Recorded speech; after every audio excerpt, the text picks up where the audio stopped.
Olá, hoje estamos começando mais um episódio do podcast da Residência de Ortopedia e Traumatologia do Hospital São Lucas, Clínica CEOT. Aqui comigo hoje estamos residentes do segundo ano, o Gustavo e o Iago, e o residente do primeiro ano, o João. Tudo bem com vocês? Tudo bem. Tudo ótimo, bem, ótimo. Então, hoje o assunto vai ser um dos pilares que a gente tem na residência que a gente considera a traumatologia. Na traumatologia, a gente estuda o trauma, que é aquilo que tem um ponto inicial para causar o problema do paciente. Então, uma queda, um acidente, um ferimento. E que a gente tem vários cuidados a serem tomados e alguns termos que a gente geralmente usa, que quando a gente entende o que está acontecendo é mais fácil. Então, vamos começar pelo que a gente considera dos termos. A gente tem o entorse e a gente tem a luxação. Qual é a diferença deles dois? O entorse seria uma lesão mais branda que a luxação. O entorse, quando a gente tem um trauma rotacional e acaba tendo distensão de ligamentos ou até uma ruptura total ou parcial. Quando a gente fala em luxação, é uma emergência ortopédica. A gente tem perda da congruência articular. E isso tem que ser reduzido por um profissional médico, né? Depois de passar por uma avaliação, exames de radiografia e muitas vezes em ambiente de centro cirúrgico. Certo. E a gente sabe que a luxação mais comum que a gente tem são dos dedos, né? E depois a gente vem para o ombro. Então, estamos lá no jogo de futebol, o goleiro levou uma bolada e luxou o dedo. O que a gente não deve fazer e o que a gente deve fazer, João? Bom, eu acredito que a primeira coisa que não deve fazer é tentar fazer a redução no local. Né? O interessante é sempre levar para um serviço que tenha o suporte necessário, principalmente aí que a gente teria que fazer um raio-x, fazer o exame físico mais específico, para ver se não tem ali um comprometimento de algum tendão, né? Testar todo o neurovascular do paciente, e aí dessa forma a gente consegue tomar a conduta mais adequada com todos esses exames. Né? Certo. Então, chegou o paciente para nós aqui no pronto-socorro, Gustavo. Com uma luxação, vamos falar do dedo ainda. O que é feito de atendimento? Como seria um atendimento padrão que a gente deveria seguir? Certo. O pronto-socorro, por vezes, ele está um pouco movimentado, né? Só que uma luxação a gente considera uma emergência. Então, a gente precisa atender de uma forma mais imediata. De princípio, primeiro a história do paciente, conversar com ele o que aconteceu, como foi o mecanismo do trauma, acalmar o paciente e, acima de tudo, a gente partir para o exame de imagem, primariamente de tudo, para a gente poder entender o que aconteceu. A partir disso, a gente lança a mão de analgesia. Então, analgesia, a análise da mão, do dedo do paciente, ver se não tem nenhum corte, se não tem nenhuma lesão associada. E aí, explicar para o paciente qual será a nossa conduta. Então, necessário a redução, que é para realinhar aquele membro novamente, anatomicamente. E junto à analgesia e a técnica adequada, fazer a redução daquele membro que perdeu a congruência articular, né? Uhum. E nas articulações maiores, Iago, por exemplo, um ombro, um tornozelo e muitas vezes até um quadril, que em casos mais graves pode acontecer. Como que a gente procede para fazer esse tratamento? Então, depois que chegou no pronto-socorro, a gente já faz analgesia e procede o exame de imagem, a radiografia, que isso vai acabar fechando o diagnóstico. Como é uma lesão mais grave, muitas vezes a gente vai para o centro cirúrgico para poder fazer a redução. O paciente sedado, né? A gente faz anestesia para ele não sentir muita dor. Uhum. Em alguns casos um pouco mais graves, que a gente tem lesão neurovascular, por exemplo, o paciente apresenta parestesia ou alguma lesão que sugere que está interpondo algum feixe vasculonervoso, a gente pode fazer no pronto-socorro com analgesia, porque aí é uma emergência, seria uma emergência, a gente não daria tempo de a gente perder dessa compressão neurovascular para levar para o centro cirúrgico. Mas sempre que dá, a gente vai para o centro cirúrgico. Então, justifica a gente fazer isso no centro cirúrgico, como justifica fazer no pronto-socorro? Sim. Depende de caso a caso. De caso para caso. Então, em relação à parte neurovascular que a gente fala, é o nervo e a artéria, né? Então, chegou, por exemplo, um caso que a gente viu essa semana de um tornozelo luxado. Então, o pé do paciente veio azul, que a gente fala, né? Cianótico. Então, é um sinal alerta máximo que aquele pé não está vascularizado. Então, aí a gente faz no pronto-socorro, analgesia, faz um remédio para dor e faz um pronto-socorro. Certo. Isso é importante a gente saber porque, às vezes, as histórias do paciente e as formas do trauma vão tomar condutas diferentes e todas são corretas. O que a gente sempre avalia é o grau de comprometimento da artéria e do nervo, o tanto que luxou e se tem fratura ou não associada, que aí a gente tem o que a gente chama de fratura-luxação. Nesses casos, é o caso mais grave que tem e nem sempre a gente consegue reduzir ou pôr no lugar imediatamente, porque essa redução pode piorar a fratura ou o quadro do paciente. Então, às vezes, infelizmente, o paciente precisa ficar um pouco mais de tempo com a articulação fora do lugar para a gente organizar o tratamento definitivo, que é cirúrgico. Muito bem, agora a gente tem o que é muito comum, que é a fratura. Né? A fratura, eu acho que é o básico da traumatologia. E a gente tem 2 tipos básicos, João, né? A fratura completa e a fratura incompleta. E qual que é a diferença delas? Bom, a fratura incompleta, a gente não... O traço de fratura, ele não acomete ambas as corticais do osso, né? E já na completa a gente tem esse acometimento e muitas vezes dentro da fratura completa a gente vai observar um desvio um pouco maior, né? Enfim, a conduta muitas vezes ela é um pouco diferente nesses casos, né? Que a gente opta às vezes a gente analisa na verdade, né? Dentro das completas desviadas a necessidade cirúrgica ou não. Né? Uhum. Então, o que a gente vê muita criança no parquinho ou cama elástica, que é o nosso dia a dia. Então, a criança estava no parquinho, Gustavo, e aí caiu do trepa-trepa, que é o comum, eu não sei o nome disso, certo? Mas, né, cai com o braço lá e sai do lugar ou quebra. É assustador para quem tá junto, para quem não sabe o que está acontecendo, mas a gente precisa tomar algumas medidas para não piorar e para não causar mais dor. Como que deve se proceder com uma criança que quebrou um braço fora do ambiente hospitalar, né? Antes de chegar pra gente. Certo. Realmente isso é muito comum, né? E em qualquer horário do dia, né?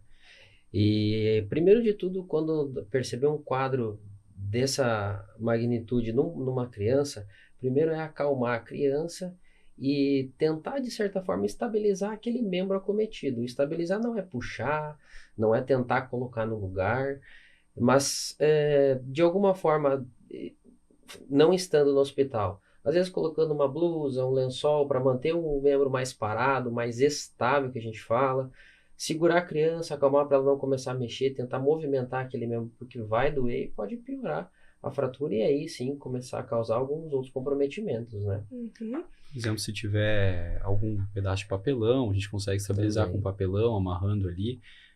A gente não sabe se é uma fratura, o leigo não vai saber em ambiente pré-hospitalar se é uma fratura ou uma luxação, sem um diagnóstico radiográfico, não dá para saber. Por isso a importância de a gente não tentar reduzir luxações em ambiente pré-hospitalar, sem fazer uma radiografia antes, porque muitas vezes você vai estar puxando, tracionando, isso pode até piorar o traço da fratura, gerar um desvio, mas fratura que talvez não viesse a ser cirúrgica, piorando o traço, a gente acaba sendo necessário o tratamento cirúrgico. Uhum. Então, a criança chegou para nós aqui no hospital com o bracinho desviado, a gente tortinho, né? Assustado, os pais assustados, e aí, como que a gente procede? A gente realmente tem que fazer o raio-x porque vai doer, vai mexer, a criança não quer fazer. Qual é a importância do raio-x nesse momento? O raio-x é de suma importância, ele é necessário. Sem o raio-x, a gente não conseguiria dar o diagnóstico e principalmente classificar esse tipo de lesão. Uma fratura, a gente tem cada fratura a gente tem uma classificação dentro da ortopedia. E de acordo com a classificação, a gente consegue proceder o tratamento. Numa criança, muitas vezes o tratamento pode vir a ser conservador, que seria com uma tala ou um gesso e acompanhamento radiográfico. Mas se tiver um desvio maior, pode ser necessário estabilização cirúrgica. E sem a radiografia a gente não consegue definir isso. Uhum.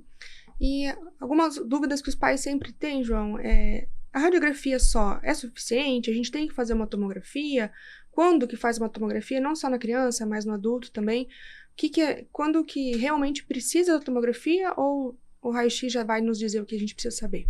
Olha, na grande maioria das vezes, pelo que eu venho notando, assim, nesse meu primeiro ano de residência, é que a gente consegue resolver, sim, com a radiografia, né? Muitas vezes já consegue, inclusive, classificar, como o Dr. Iago estava falando, e já consegue agendar o procedimento cirúrgico pensando exatamente qual que vai ser a conduta cirúrgica a partir do raio-x.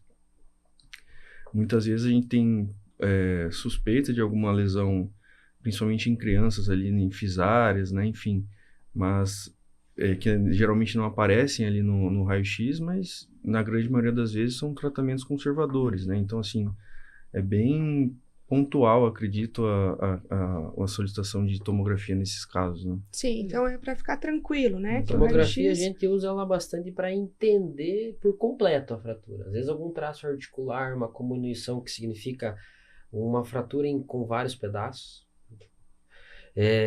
A tomografia vai auxiliar bastante. É usado bastante em cotovelo, ombro, justamente pelo complexo articular ser muito grande e ter fraturas, às vezes, a gente fala ocultas, né? A tomografia pode ajudar nisso. Também para planejamento cirúrgico, em alguns casos mais pontuais. Tem uma reconstrução 3D que tem aqui no hospital também, você consegue ver. Então a gente começa, a primeira coisa é raio-x. Todo mundo faz raio-x, né? Suspeita de fratura, suspeita de trauma, a gente faz o raio-x.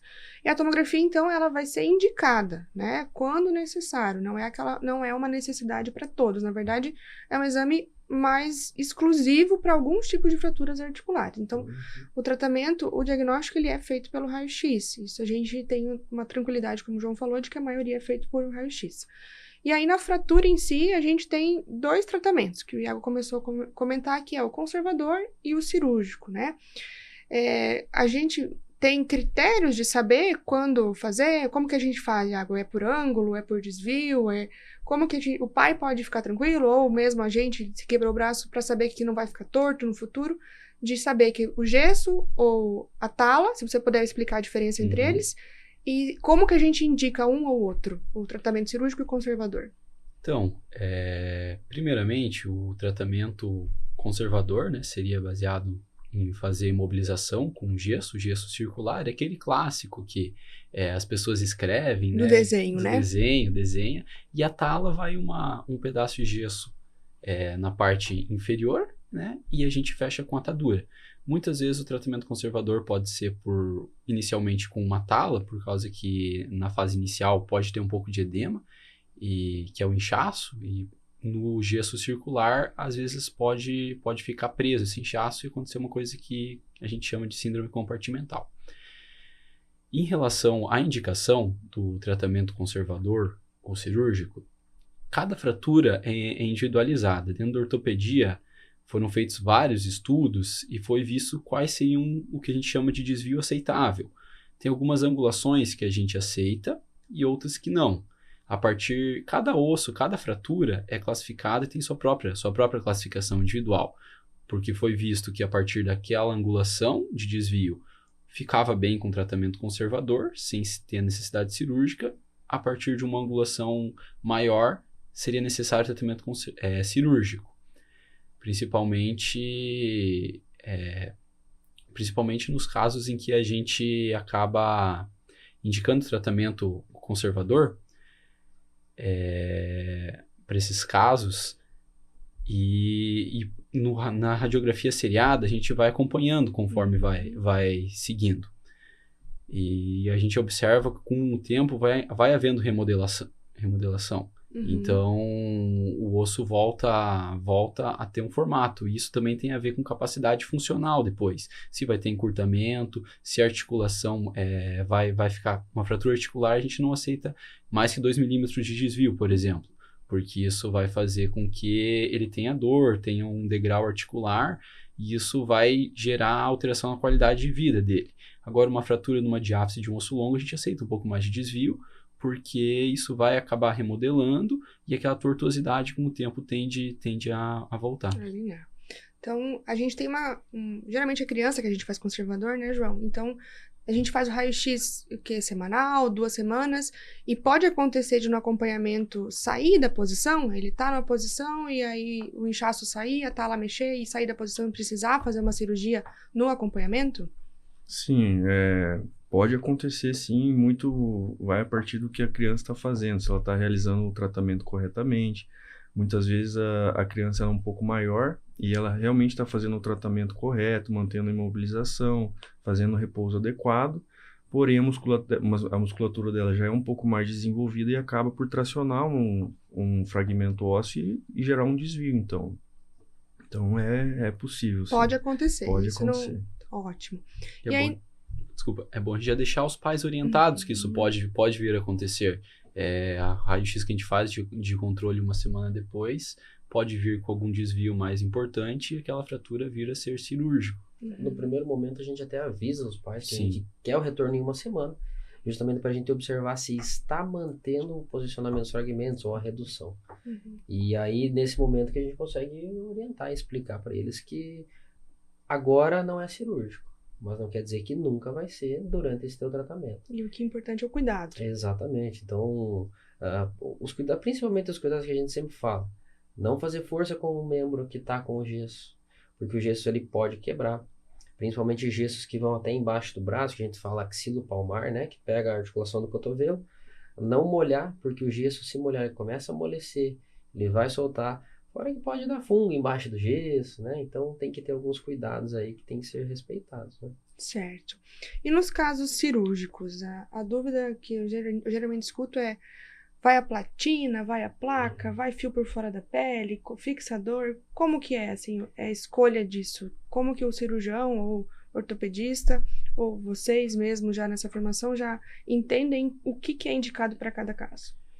Veja, existem inúmeros tipos de fixação hoje na ortopedia. Desde dos parafusos que ficam para fora da pele, quanto as placas, né? Acho que platina hoje em dia o pessoal entende como as placas e parafusos, né? Então, isso a gente não consigo dizer para uma pessoa falando assim, essa fratura vai usar esse tipo de fixação. Não, a gente precisa avaliar a fratura.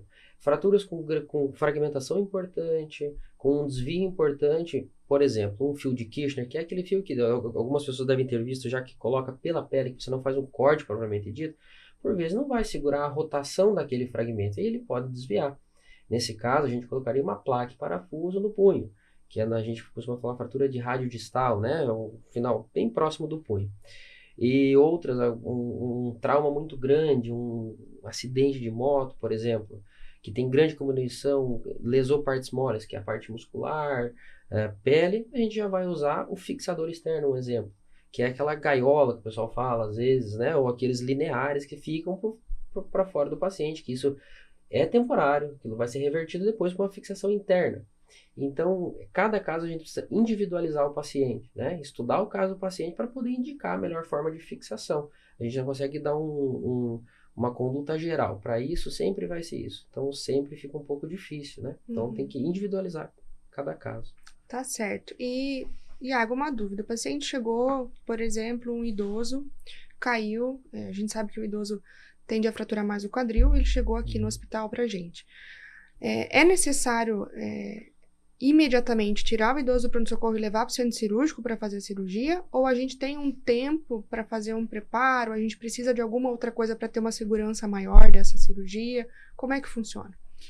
Então, um idoso que chega com uma fratura de fêmur proximal, não precisa ser imediato o tratamento cirúrgico dele. Inclusive, para ele, acaba sendo mais seguro a gente fazer uma avaliação global dele. A gente faz o internamento, as radiografias e analisa quais são as comorbidades que ele tem, quais são as doenças, né? Que medicações ele toma. A gente pede avaliação do cardiologista e do anestesista. Fazemos exames de sangue, né? Para a gente poder fazer um planejamento cirúrgico mais seguro, saber se vai ter necessidade de que o pós-operatório seja em ambiente de unidade de terapia intensiva, se vai ser necessidade de hemotransfusão para a gente poder programar isso. Então, não precisa ser na urgência, ali, na emergência, e imediatamente para o centro cirúrgico. É mais seguro que a gente faça todas essas avaliações para, então, planejar a cirurgia com cautela, como que vai ser, porque é um paciente mais fragilizado. Uhum. Eu acredito também que o nosso objetivo ali, quando chega esse paciente, por mais que seja realmente reabilitar esse paciente para ele consiga voltar a andar o quanto antes, né? Porque a gente sabe ali que esse paciente ele tem uma mortalidade um pouco alta, né? Justamente pelo fato ali de ficar acamado, né? Então surgem outras comorbidades ali associadas a isso. Então, o nosso objetivo é realmente reabilitar ele o quanto antes, mas também tudo tem que ser avaliado, né? Os riscos e os benefícios, eles têm que ser colocados em mesa ali para a gente analisar se realmente vale a pena operar ele agora ou não. Conversar com a família, né? Entender a situação dele, como era a vida desse paciente antes. Ele andava, ele ia no banco, né? Acredito que isso é muito importante também. Uhum. Então não teria problema, por exemplo, claro que para o paciente é ruim ficar fraturado, mas ele aguardar um dia até fazer todas as avaliações. Isso, na verdade, seria um benefício em relação ao risco cirúrgico. Exatamente. Tá. O risco cirúrgico nunca pode ser maior do que o tratamento não cirúrgico, na verdade. Nas fraturas em idosos, especialmente, eles fazem fraturas de ossos longos, como do fêmur, né, da coxa do paciente, mais próximo do quadril.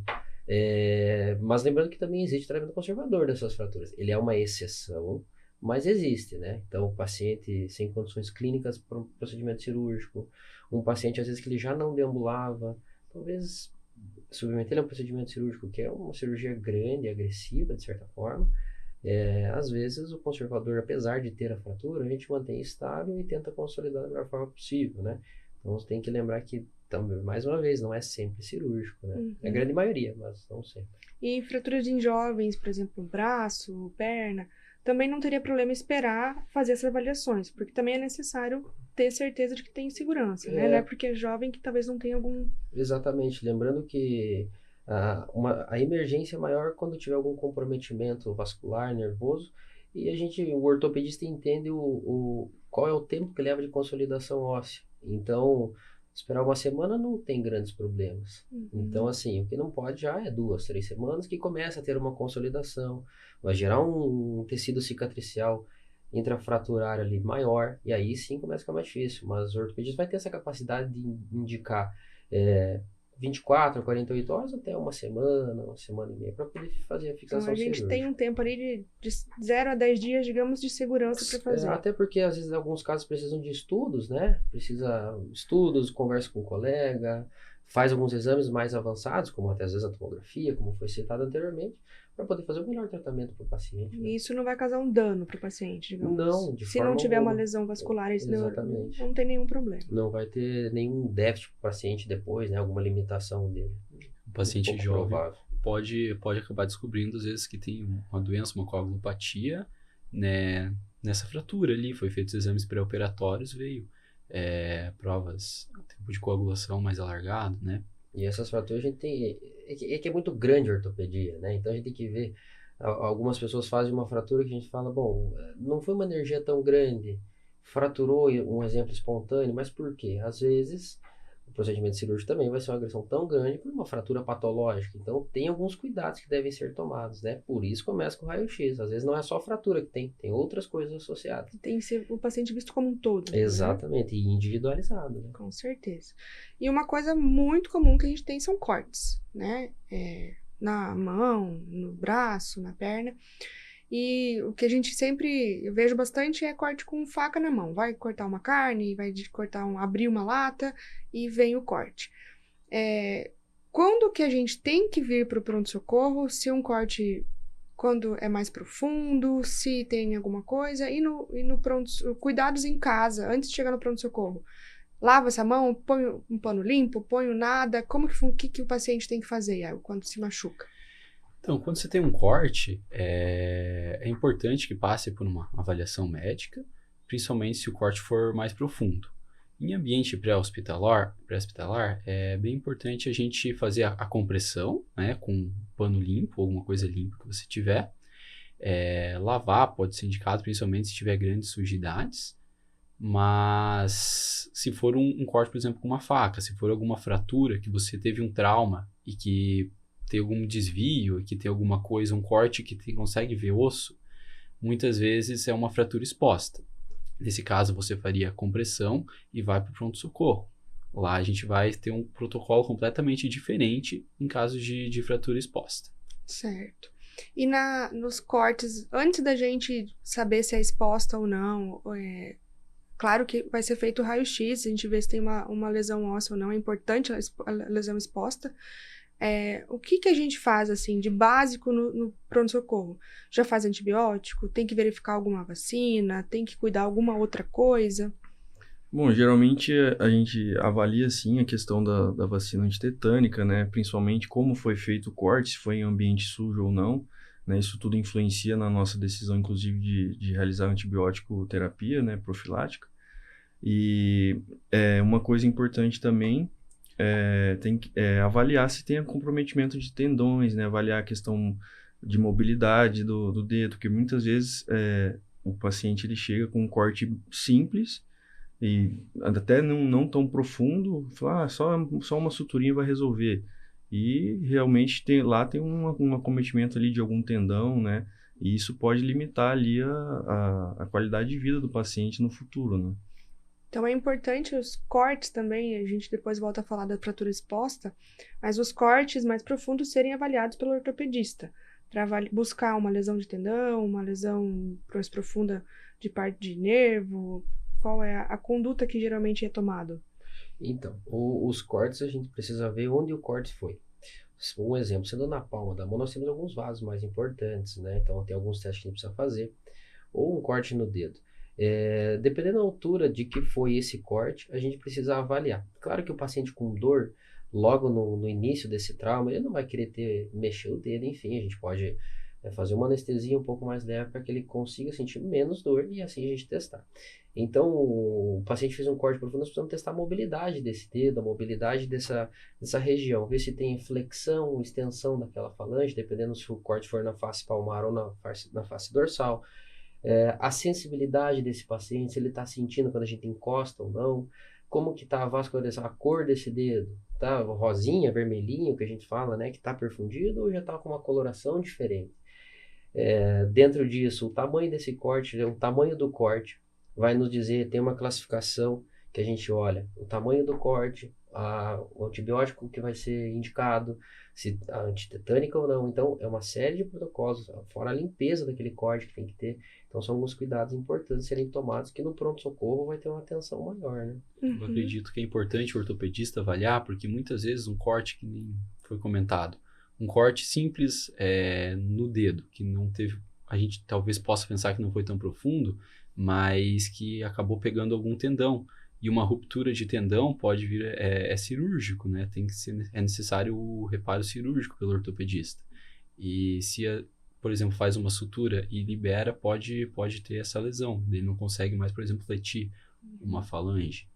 E depois de um tempo, digamos, 2 semanas que voltou com o ortopedista, é mais difícil de fazer a cirurgia. Sim, tem retração do tendão, fica uma cirurgia maior. A incisão, muitas vezes, a gente tem que ampliar bem para buscar esse tendão que está bem mais afastado. Então, essa avaliação inicial pelo ortopedista é importante por isso. Certo. E aí, sobre as feridas e fraturas, então a fratura exposta é aquela que a gente considera em que o que acontece para ser exposta? Porque qual é o critério que a gente usa? Então, é quando a gente tem exposição do hematoma fraturário com o ambiente. O que é isso? O hematoma fraturário é onde a gente tem a linha de fratura no osso, forma um hematoma. Sempre que a gente tem contato disso com o ambiente externo, é uma fratura exposta. Às vezes ela não está tão evidente. Por exemplo, se você tiver uma fratura de pelve, pode ter lesão intravaginal, pode ter rompido ali, ou reto mesmo, e venha a ser uma fratura exposta. Por isso é importante, em questão de fratura de pelve, fazer o toque.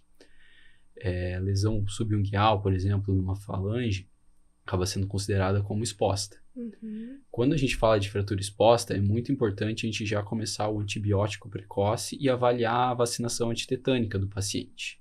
Uhum. Quando chega no pronto-socorro, é muito importante também que a gente faça um curativo estéreo, não mexa muito ali, faça a radiografia e vá para o centro cirúrgico. É necessário desbridamento em ambiente de centro cirúrgico estéreo, porque o risco de contaminação é muito alto. E a gente tem as classificações também dentro de fratura exposta, em que, de acordo com a gravidade e o grau, a gente guia a antibiótico terapia. Vai ser um antibiótico de um espectro maior ou menor, mas direcionado de acordo com a gravidade dessa fratura exposta. Uhum. Então, o paciente, digamos, sofreu um acidente, João, na rua e fraturou a perna e fez exposição óssea. Às vezes as pessoas querem ajudar e acabam pondo o osso para dentro de novo, digamos assim, o que a gente deve orientar os pacientes? O que eles precisam fazer ali antes de chegar à ambulância? O que as pessoas podem ajudar aquela pessoa se tem um osso para fora, por exemplo? O ideal é que não tente, né, colocar nada, o osso no lugar, não tente limpar, não tente lavar. O ideal é que o máximo cubra com um pano limpo, algo assim, e imobilize da forma que conseguir, né? Seja um papelão, seja alguma tala que tiver no lugar, e esperar o serviço de saúde chegar, né? Porque isso tudo tem que ser avaliado com mais precisão, como o Dr. Iago estava falando, em ambiente hospitalar. Uhum. E o último tema que eu acho que é importante a gente falar é sobre amputação, né? As amputações maiores de braço, de perna, elas são mais difíceis, mas as amputações de dedo são mais comuns de acontecer. Então, os cuidados que a gente tem que ter, Gustavo, com o paciente e com o coto, digamos assim. Como que a gente deve proceder? Coloca o coto na água, põe no gelo, traz ele congelado como um picolé. O que a gente tem que fazer para... Certo. Basicamente, 2 tipos de amputações, né? Então, amputação completa ou quase completa, que a gente fala parcial, que você pode ocorrer de perder aquele coto, enfim, né? Não vai ter como trazer ele pra gente, ou ele conseguiu, por algum motivo, trazer ele junto. O ideal é que a gente possa trazer ele o mais rápido possível, tá? A gente, sempre que o paciente chega com esse trauma, a gente vai orientar ele da gravidade daquela situação, que nós vamos fazer o possível para conseguir manter aquele membro viável. Às vezes aquele coto, alguns casos ainda é possível você fazer a colocação, nem sempre isso acontece, porque às vezes você faz uma desvascularização tão grande, você faz uma lesão tão importante que não vai ser viável você colocar novamente aquele coto, porque pode infeccionar, necrosar, e aí a infecção começar a se alastrar para o resto do dedo, para o coto que ficou, enfim. Então, a gente precisa, acima de tudo, claro que é preocupante, é uma situação que a gente fica desesperado, mas entender que o melhor tratamento a ser feito é cuidar da saúde dele, para que aquele coto que ficou, a gente possa deixar ele o mais viável possível com função. Uhum. Então, entender que pensando numa falange, né, que é um pouco menor. Agora, em membros maiores, por vezes a recolocação desse membro nem sempre é viável, né? Uhum. Então, só alguns cuidados em relação à amputação. Então, sempre amputação maior que a gente fala, em relação ao membro, digamos, uma mão, a gente tem que fazer um tipo de garrote para o paciente não sangrar. Então, às vezes é estranho chegar ali e tá sangrando, mas isso pode levar à morte do paciente. Então, é normal o serviço de saúde pré-hospitalar ir fazer um garroteamento e trazer o membro. No dedo, vai sangrar também, mas a gente não tem como garrotear porque o dedo já saiu. E o cotinho, né, o dedo, se conseguir achar ele não tiver tão desvascularizado, tão destruído, o que a gente recomenda sempre é colocar uma gaze úmida, um paninho úmido em contato com o corte, colocar num saquinho e esse saquinho pôr num ambiente com gelo, né? Nunca colocar o dedo dentro da água, dentro do soro e nunca dentro do gelo diretamente. Porque o gelo, a ideia do gelo é a gente ter um tempo maior antes que aquilo comece a morrer. Mas se a gente tem um contato direto da parte que amputou com o gelo, ele vai queimar e vai morrer, né? E exatamente isso. Nem sempre é possível a gente recolocar ou reimplantar pela gravidade da lesão do coto que saiu, pela gravidade do quadro do paciente e pelo risco daquilo ser não funcional. Então, aí a gente colocar um dedo, por exemplo, que não vai mexer, às vezes atrapalha. Implantes maiores, aí a gente sempre, pelo menos, tenta quando possível. Mas também é ciente de que é uma gravidade das lesões de gravidade é a maior que a gente tem. Fora cobrir a lesão do membro mesmo que ficou, né? Hoje já voltou algumas indicações do garrote que eles faziam antigamente, né? Então, de repente, o ambiente, às vezes, o pessoal os agricultores, o pessoal que está no ambiente mais, o acidente, o pessoal que está mais distante, às vezes tem o cinto da calça, alguma coisa, você consegue, pelo menos um palmo aí, de onde você seja possível, né? Então, no punho, um palmo mais ou menos para cima, passar ali, deixar mais firme para reduzir o sangramento, né? Eu acho que isso daí também ajuda. Quando chegar aqui pra gente, fica um pouco mais fácil. O paciente vai estar mais estável.